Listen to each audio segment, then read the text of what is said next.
Hi, I'm Mike Messier, and welcome to Messier Mantra. It's a show where we meet very special guests. We talk about life, love, liberty, the pursuit of happiness, all the good things that come up. So on this very special episode, we have a wonderful guest. He's a good friend of mine, actor, musician, poet, artist. His name is Scorpio. Scorpio, welcome to Messier Mantra. Thank you, Mike. Appreciate you having me. Well, you are a very talented guy, and we met under unusual circumstances. Yes, we did. And those circumstances led us to be collaborators and good friends. Yes. And besides, having a personal friendship, I respect your work quite a bit. Thank you. I've seen you perform as a singer with a band. I've seen you perform as a poet, and just to get people kind of indoctrinated into the world that is Scorpio. I see that you brought some of your poetry journals. I did. Would you grant us the honor of sharing part of your work, just so people get the feel for Scorpio? Sure. I have a poem or two here I could share. Please do. This is called Angel's Domain. Deep sleep, awakened by the silent sound, hushed whispers echo throughout.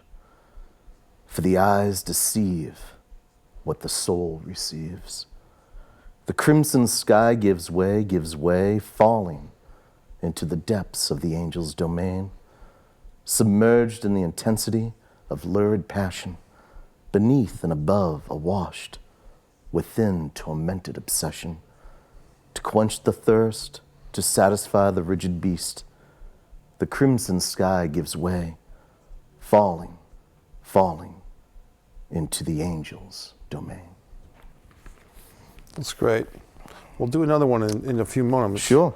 So let's talk about the process as a poet. Who were your inspirations for your poetry? Growing up as a young guy, did you read poetry? Did you study poetry, or how did it come to be part of your system? I was young when I discovered poetry, probably in grade school. And my first influence was Edgar Allan Poe. Right. And he's still an influence of mine. His words captured me. The way he was able to delve into the heart and soul of himself, the heart and soul of words, and it captivated me. And it was at that moment, probably that I think was for my birthday, that I received the collective works of the unabridged version of Edgar Allan Poe, his collective works, about 1,500 pages. Wow. It took me about 6 months to read, but I fell in love with it. And that was the starting point, that was the catalyst for me as a poet. And as time went on, I fell in love with other poets, Yeats, and Keats, and the more you expose yourself to those artists, the more you become aware of yourself. And it really was soul searching, it was eye-opening. Right. And words have always seemed to be so easy for me to write. Some of my later influences were, there's a great Portuguese poet, Fernando Pessoa, and he came up with heteronyms. He was the first poet to do that, to give his poems characters, and he would write in different personalities, and it was just amazing. It's I find that the written word is the most powerful. It really is. Well, it's interesting. You take poetry, fine literature, Shakespeare, sonnets, haikus. Yes. And what do we have today? Text, LOL. That's right. And it's but it's interesting to me because people like yourself, and I like to think that I'm this way too, who really respect language, it's hard for me to appreciate or even want to appreciate the LOL culture, the big thumbs up and stuff like that. I mean, because it's almost a disease, the lack of intellectual prowess that people have these days. And maybe it's not prowess, maybe it's the application of their intelligence into communication. We've gotten lazy as a society, I think. Not to go on the soapbox. No, it's true. And I find that, you know, even now you see bookstores closing left and right. And the written word, it hasn't lost its meaning, but in society now it has to a degree. You know, as a when we were younger, we would grab a book and read. Now it's, you know, you even have the Kindle. Right.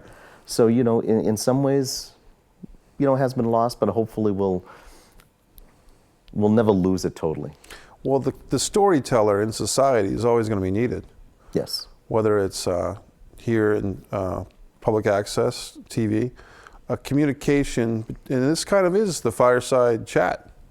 Yes, you know, it is. The caveman in the cave, the community around the fire, telling stories, sharing the culture.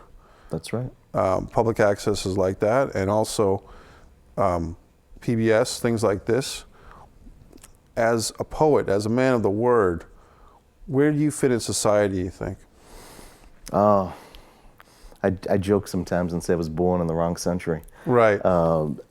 But I hope that with, you know, my I will say my gift of words, being a poet, that I can, you know, help keep that ember burning. Right. And keep that flame going. Because there are so many, you know, I go to, you know, poetry slams, and there are so many very good poets out there. Right.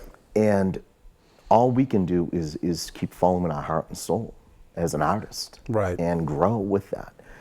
And keep the written and the spoken word alive. And there is still the counterculture, the avant-garde. You know, maybe I'm speaking in too general terms, because if you, like me, I live in kind of an isolated area of Rhode Island, and so I'm not exposed to everything, but the artist is still out there, which is good. Absolutely, and there's a lot of great artists out there. Yeah. I think, hopefully, we can go back to the beginning, in a sense. I think everything does come full circle. Right. And with technology has been great to get, you know, the words out there, but I think we need to really focus more on getting back to the basics. Right. Which is... I'm looking for a movement myself, Scorpio, that maybe, could there be a generation of young people who take their smartphone and throw them in the ocean?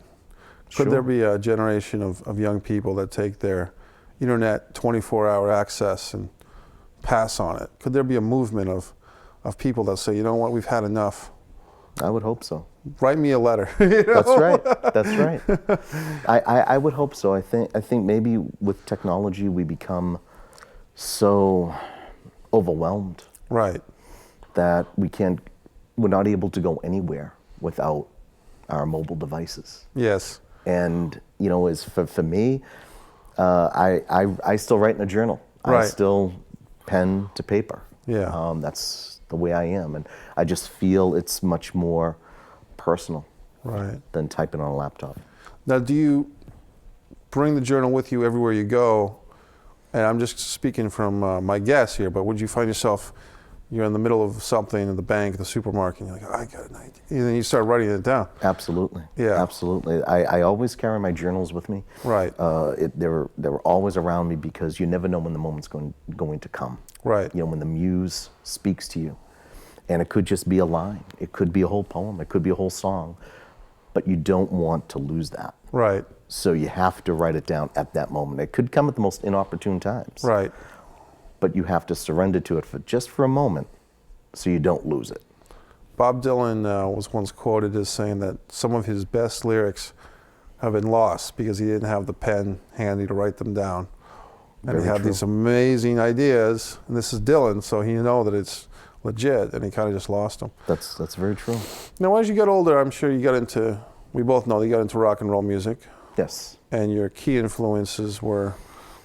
The Doors. Yeah. I would have to say, first and foremost, Jim Morrison, one of the most underrated American poets of all time. Right. As far as I'm concerned, and I think, you know, many others feel that way too. And but the Doors were, and have always been, a strong influence of mine. I think what they did was take Jim's poetry, put it to music. Right. And then just create that whole atmosphere. The written word was imagery driven, and it really spoke to a generation. But some other, there is a theme going on. Some of my other influences, Leonard Cohen. Oh, okay.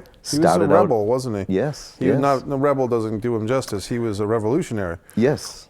He actually started out as a poet. Right. He is a poet, but he released a couple of poetry books, and they sold, what they sold. Right. And he said, well, I need to make a living. Yeah. And if I can write poems, I can write songs. Right. And one of the first songs he ever wrote was Suzanne. And that went to number one with another artist who sang it, and that put him on that path. Right.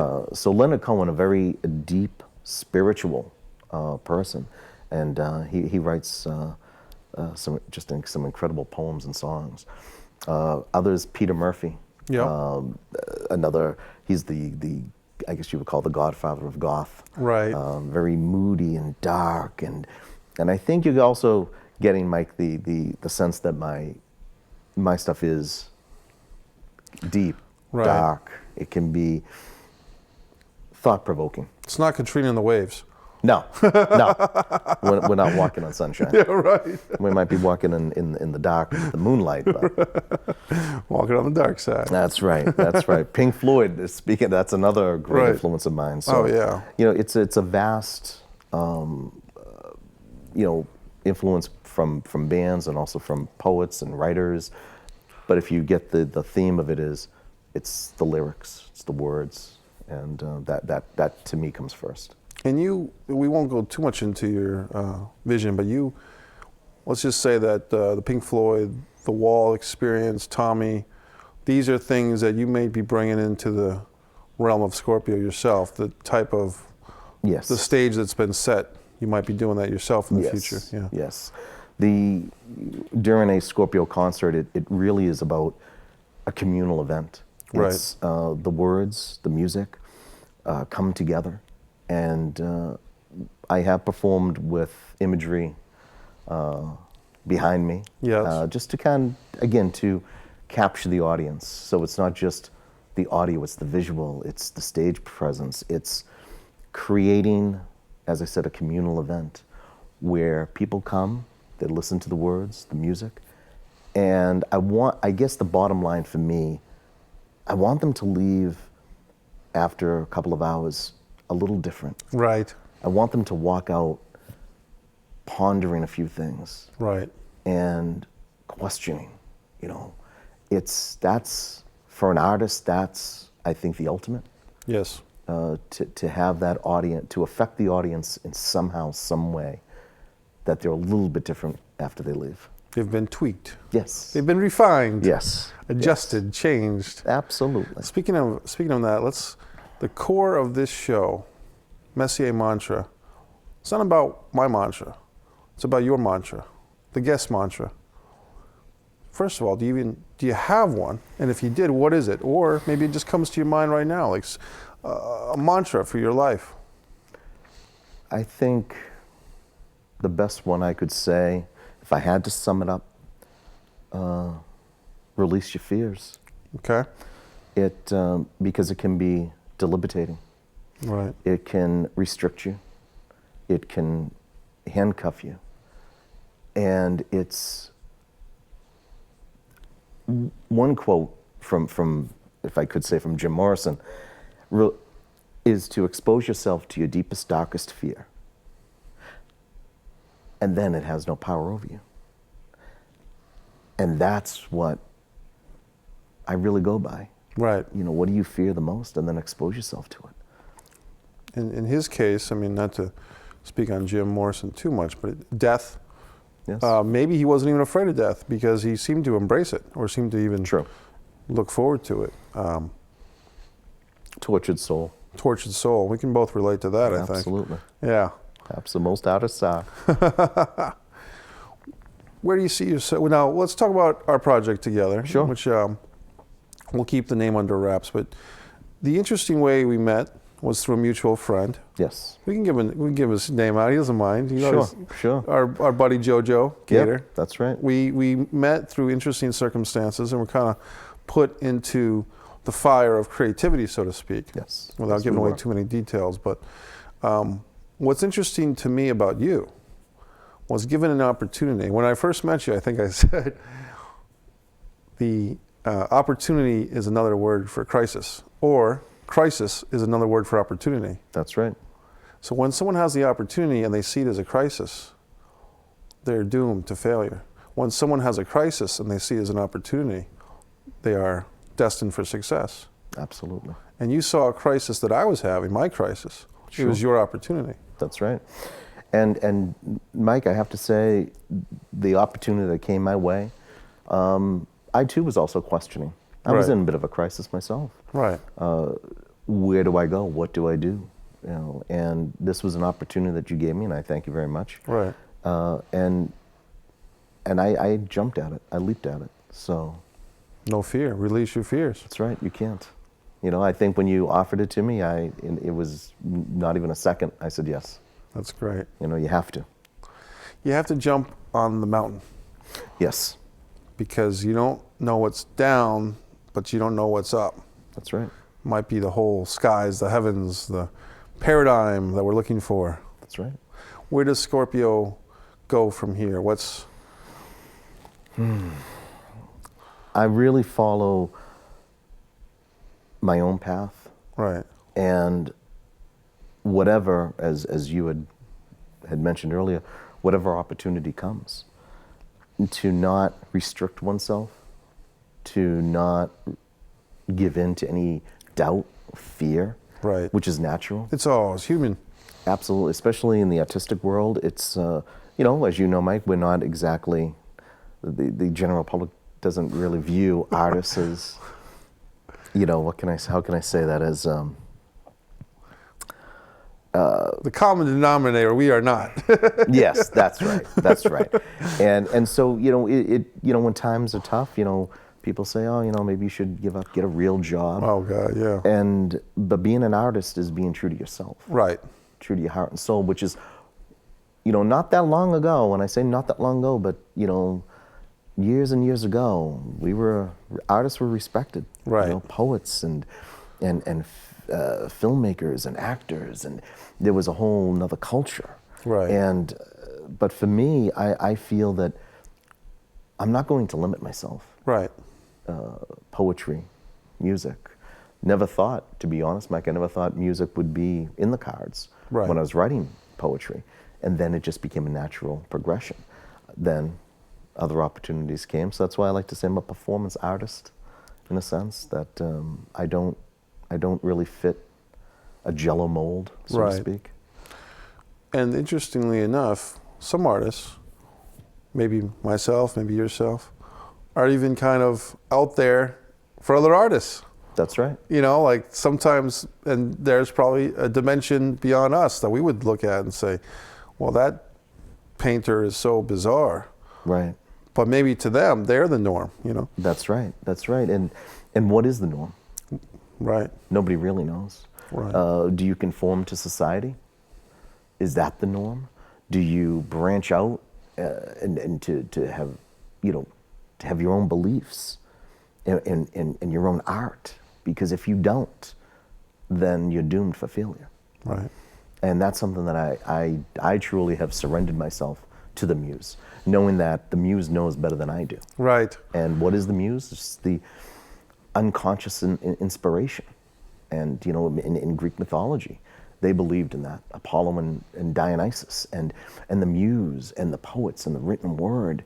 And that's what it really comes down to. Whether it's poetry, whether it's writing a book, whether it's writing a script, it comes down to the written word first.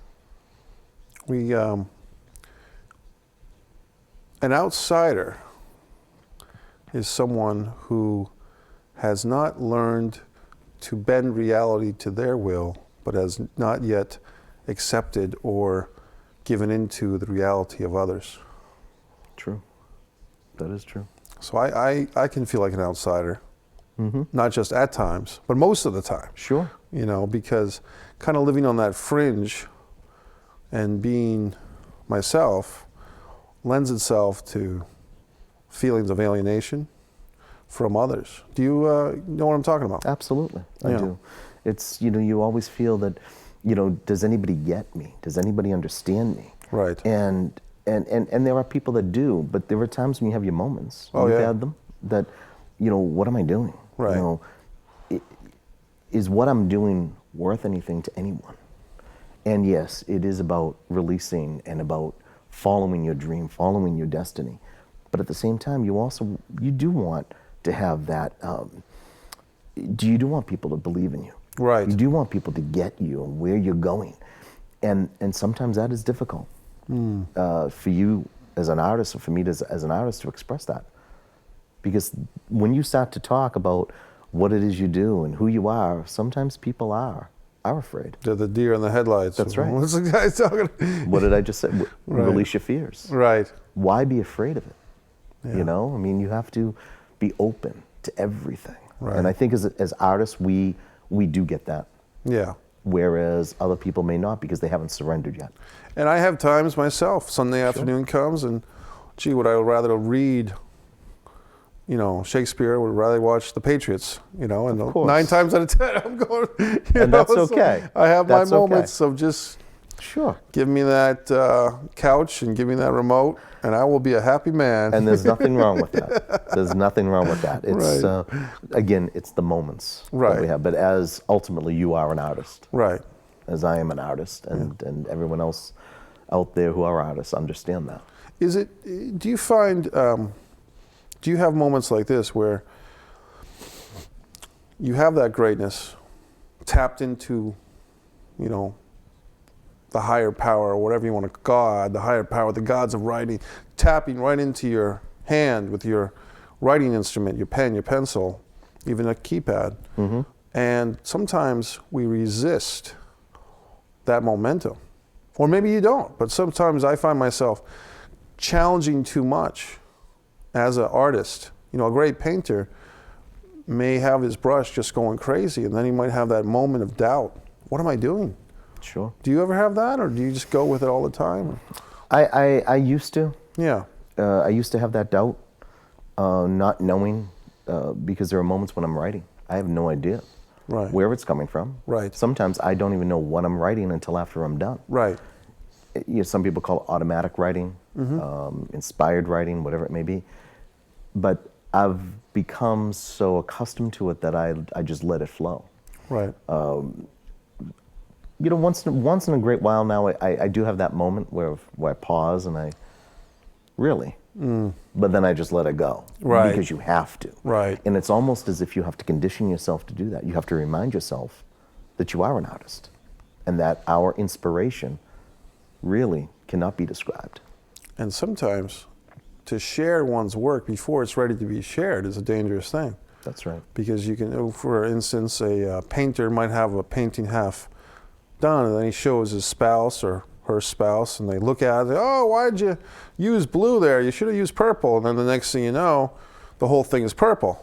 That's right. Or a screenwriter might share their script before it's ready to be shared, and they receive discouraging feedback, or a musician especially.